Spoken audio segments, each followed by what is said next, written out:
और बड़ी खबर आपको मशरिक़ वुस्ता से बता दें, खास तौर से अमेरिका को लेकर यह बड़ी और चौंकाने वाली खबर आ रही है। दरअसल ये एक ताज़ा रिपोर्ट है जो इस वक्त मैं अपने मोबाइल सेट पर भी देख पा रहा हूं। एक बड़ी खबर, एक रिपोर्ट जो इस वक्त मेरे सामने है।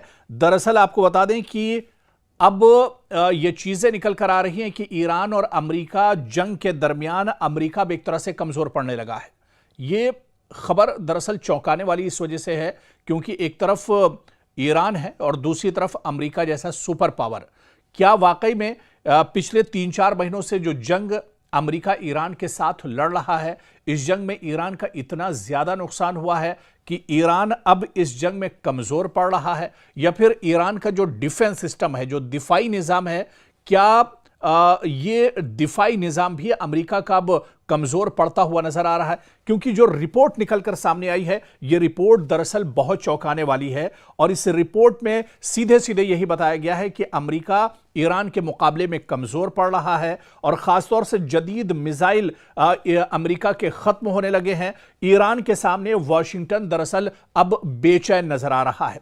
इस पूरी रिपोर्ट के बारे में तफसील से हम आपको बताएंगे क्योंकि दुनिया की सबसे ताकतवर फौज एक तरफ अमेरिका की हम बात कर रहे हैं, सुपर पावर है, और अमेरिका दुनिया की सबसे मजबूत फौज मानी जाती है, अस्करी ताकत मानी जाती है। लेकिन क्या अब इसके हथियारों के जखीरे तेजी से खत्म हो रहे हैं और क्या अमेरिका के जदीद दिफाई निजाम यानी जो इसका लेटेस्ट डिफेंस सिस्टम है, क्या अपनी आखिरी सांसें गिन रहा है? यह सवाल भी बहुत अहम है। और क्या ईरान के खिलाफ मुसलसल हमलों ने वॉशिंगटन को एक ऐसे मोड़ पर लाकर खड़ा कर दिया है जहां जंग जारी रखना पहले जितना अब अमेरिका के लिए आसान नहीं है? क्योंकि दरअसल अमेरिका ने एक बार फिर ईरान पर फजाई हमले किए हैं और कशम जजीरे पर एक रिहायशी इमारत को निशाना बनाया है जिसमें कि ईरानी दरअसल जो मियां बीवी हैं वो इसमें मारे गए, हलाक हुए। जो लेटेस्ट दरअसल जो हमला अमेरिका ने किया है और यह हमला काफी बड़े पैमाने पर यह हमले ईरान के अंदर अमेरिका ने किए हैं और इस हमले में काफी माली और जानी नुकसान ईरान को उठाना पड़ा है। लेकिन इस हमले को लेकर ही दरअसल एक रिपोर्ट जो जाहिर की गई है, वो रिपोर्ट दरअसल ये बताती है कि अमेरिका का जो डिफेंस सिस्टम है वो अब एक तरह से नाकारा हो रहा है। डिफेंस सिस्टम अब एक तरह से कमजोर पड़ रहा है और अमेरिका का, और एक रिपोर्ट इसको लेकर बाकायदा आई है जिसमें यह शाये किया गया है कि जो डिफेंस सिस्टम अमेरिका का है ये एक तरह से इसका जखीरा खत्म हो रहा है। इससे पहले भी इस तरह की रिपोर्टें आती रही और यह कहा गया कि जो अमेरिका का डिफेंस सिस्टम है, खासतौर से उसमें पैट्रियट मिसाइल की बात की गई थी। इसके अलावा जो दूसरे और जो मिसाइल सिस्टम है, खासतौर से जदीद थार्ड की बात की गई थी कि थार्ड फजाई दिफाई जो निज़ाम है यह भी अमेरिका के पास अब एक तरह से कम है।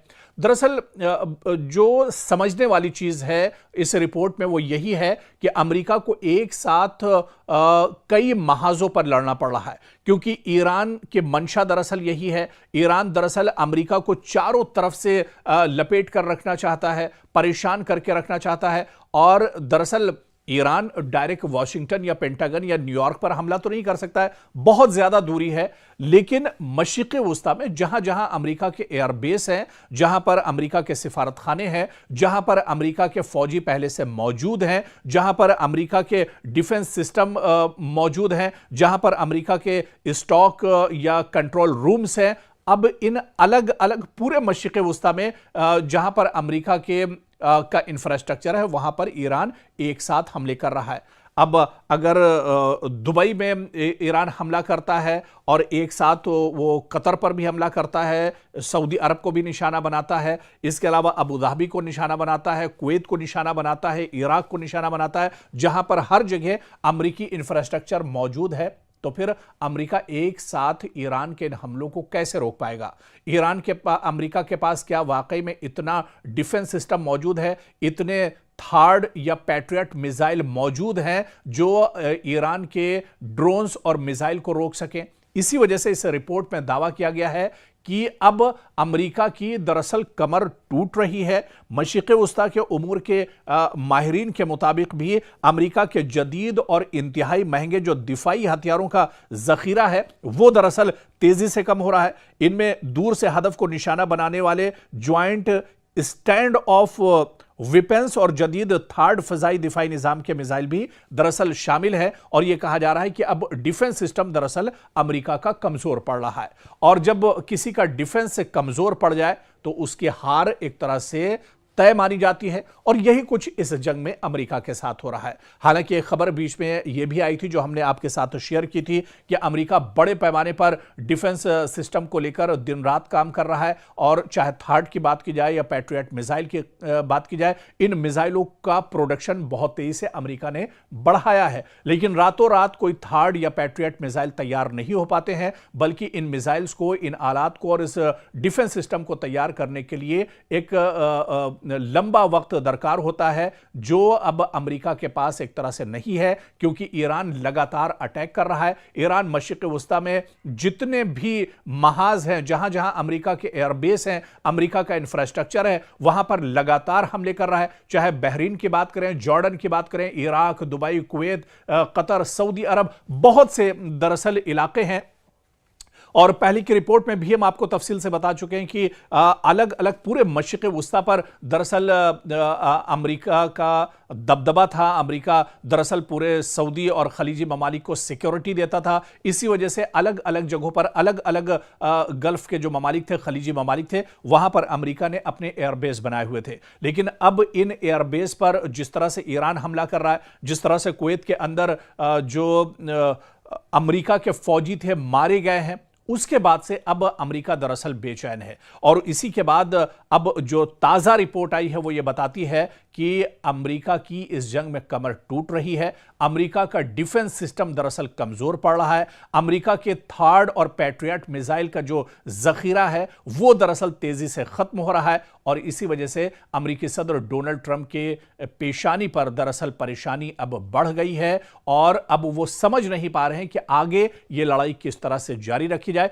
इसी वजह से अमेरिका अब बड़े अटैक भी कर रहा है, बड़े पैमाने पर तेहरान और ईरान के दूसरे जो शहर हैं वहां पर अटैक कर रहा है। अमेरिका चाह रहा है कि जल्द से जल्द या तो यह जंग खत्म हो, इस जंग का इख्तिताम होना चाहिए, वरना फिर कोई बीच का रास्ता निकलना चाहिए। हालांकि ईरान यह कह रहा है कि यह जंग अब जब ही रुकेगी जब ईरान अपनी तरफ से कोशिश करेगा, या ईरान जब चाहेगा तभी यह जंग रुकेगी, वरना यह जंग इस तरह से अब रुकने वाली नहीं है, क्योंकि बातचीत बहुत हो चुकी। अब ईरान मैदान में उतर चुका है, और अब आर पार की लड़ाई दरअसल ईरान इस पूरे मुद्दे को लेकर लड़ रहा है। अगर बुहैरे अहमर में जहाज महफूज न रहे तो सिर्फ मशरिक़ वस्ता ही नहीं बल्कि पूरी दुनिया की तिजारत हिलकर रह जाएगी। तेल महंगा हो सकता है, सप्लाई चेन मुतासिर हो सकती है, और आलमी मईशत को अरबों डॉलर का नुकसान हो सकता है। और यही वजह है कि अब सऊदी अरब एक ऐसे बैनुल-अक़वामी इत्तेहाद की तश्कील की कोशिश कर रहा है, इंटरनेशनल यूनिटी की बात कर रहा है, जो बुहैरे अहमर में जहाजों को हूसी मुजाहिदीन के हमलों से महफूज रख सके। आखिर ये इत्तेहाद इतना जरूरी क्यों हो गया है, और क्या इससे खित्ते में एक नई कशीदगी जन्म ले सकती है? दरअसल इसको एक बड़े कैनवस में समझना होगा, इसको बहुत डिटेल में समझना होगा, क्योंकि बुहैरे अहमर यानी रेड सी दुनिया की अहम तरीन समंदरी गुजरगाहों में शुमार होता है। एशिया, यूरोप और मशरिक़ वस्ता के दरमियान होने वाली आलमी जो ट्रेड का बड़ा हिस्सा इसी रास्ते से गुजरता है। रोजाना लाखों बैरल तेल और बेशुमार तिजारती सामान इसी समंदरी रास्ते से दुनिया भर तक पहुंचता है। लेकिन गुज़िश्ता कई बरसों से यमन के हूसी लड़ाकों की जानिब से बुहैरे अहमर में तिजारती जहाजों पर मिसाइल, ड्रोन और दीगर हमलों ने इस रास्ते को गैर महफूज बना दिया है। हूसियों का कहना है कि वो गजा जंग के तनाजुर में इजराइल या इससे वाबस्ता जहाजों को निशाना बनाता है। ताहम इन हमलों की जद में कई दूसरे ममालिक के तिजारती जहाज भी आ चुके हैं। अब खबर यह है कि सऊदी अरब बुहैरे अहमर में जहाजरानी के तहफ़्फ़ुज़ के लिए एक बैनुल-अक़वामी इत्तेहाद बनाने की कोशिश कर रहा है। रॉयटर्स के मुताबिक सऊदी हुकाम मुख्तलिफ ममालिक से बातचीत कर रहे हैं ताकि एक ऐसा मुश्तरका निजाम बनाया जा सके जो इस अहम समंदरी रास्ते को महफूज रख सके, क्योंकि अब धड़कनें सऊदी अरब की भी बढ़ने लगी हैं। सऊदी अरब पर भी अब तेल की किल्लत एक तरह से हो सकती है अगर रेड सी को हूसी लड़ा के अगर पूरी तरह सील कर देते हैं। इस इत्तेहाद का मकसद सिर्फ फौजी कार्रवाई नहीं बल्कि मालूमात का तबादला भी होगा, मुश्तरका निगरानी, बहरी गश्त और जरूरत पड़ने पर हमलों का फौरी जवाब देना भी हो सकता है। सऊदी अरब के लिए यह मामला इसलिए भी अहम है क्योंकि बहर अहमर यानी रेड सी के साहिल पर उसके बड़े तिजारती मंसूबे, बंदरगाहें और न्योम जैसे मेगा प्रोजेक्ट्स मौजूद हैं। अगर यह रास्ता गैर महफूज रहता है तो न सिर्फ सऊदी मैशत बल्कि आलमी तिजारत भी इससे एक तरह से मुतासिर हो सकती है। दूसरी जानिब ईरान की हिमायत याफ्ता हूसी तहरीक इस इत्तेहाद को अपने खिलाफ एक नई महाज आराई के तौर पर देख सकती है, जिससे खित्ते में कशीदगी मजीद बढ़ने का खदशा भी मौजूद है। सवाल यह भी है कि क्या इस मुजव्वजा इत्तेहाद में अमरीका, यूरोपीय ममालिक और खलीजी रियासतें जो हैं शामिल होंगी, या सऊदी अरब एक अलग इलाकाई सिक्योरिटी फ्रेमवर्क कायम करेगा। फिलहाल इस पर हतमी फैसला सामने नहीं आया, लेकिन सिफारती राब्ते तेजी से अब इस पर जारी हैं। और आप देखिए कि बहर अहमर अब सिर्फ एक समंदरी रास्ता नहीं बल्कि एक आलमी मईशत, तवानाई की तरसील और मशरिक़ वस्ता की सियासत का मरकज बन चुका है। अगर सऊदी अरब वाकई एक मौसर बैनुल-अक़वामी इत्तेहाद कायम करने में कामयाब हो जाता है तो जहाजरानी को तहफ़्फ़ुज़ मिल सकता है, लेकिन साथ ही खित्ते में ताकत के तवाज़ुन और ईरान हूसी महाज के साथ कशीदगी में भी इजाफा हो सकता है।